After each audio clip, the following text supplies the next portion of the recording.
Um, I'm not sure. Actually, there's a private house party with some of my friends from StumbleUpon and Facebook that I'm probably going to go to.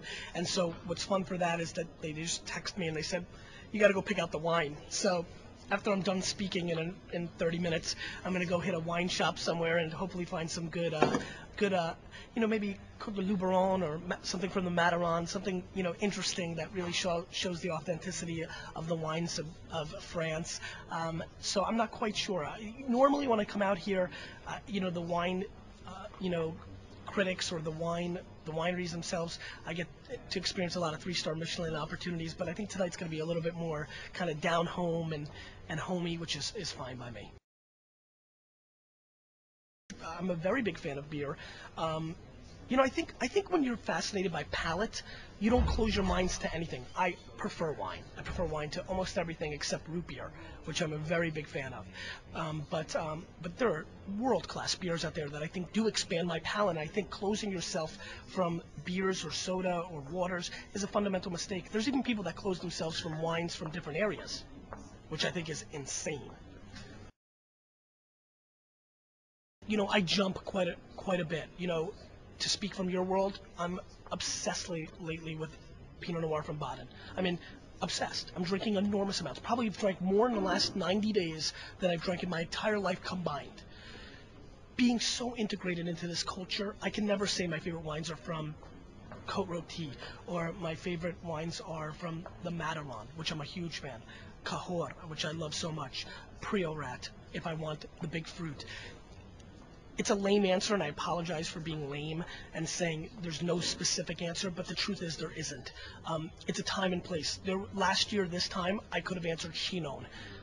Today, I haven't had a Chinon in 6 months because I drank so much of it that I got bored. So for me, it's the journey.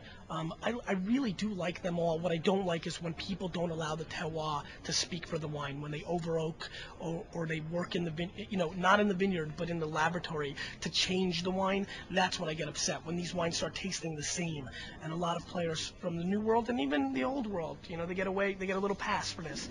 Fool around too much. Let the land speak for itself. Oh, boutique, absolutely. Boutique chains. In the U.S. I like Kimpton very much. So, half pregnant. I like half pregnant hotels, right in the middle. The first time I went to Barossa, I was at JFK Airport in 2002, right after 9/11, or 2001 maybe even. Oh, no, 2002. That's some. And there was a blackout in New York City. And I did not make my flight, neither did 3 other people from New York that were going on the trip. We had to sleep in JFK on the floor.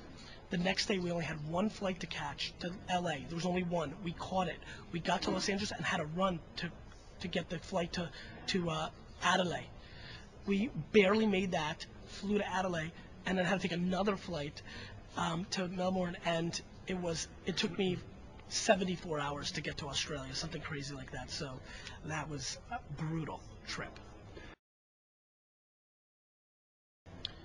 I think every area can be underestimated for vacation. I think we're very rigid in the way we travel. We have the plans. We don't really explore.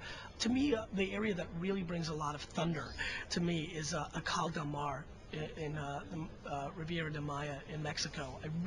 My wife and I really enjoy that area. But I mean, there's a lot of places. Like when people go to Vegas, right? They get caught up in just doing the casinos. There's so much to see everywhere. New Jersey, anywhere. I think there's a lot more to explore. I'm fascinated to see if there's a web application or site that eventually allows us to travel smarter, because I think we're leaving a lot on the table when we travel.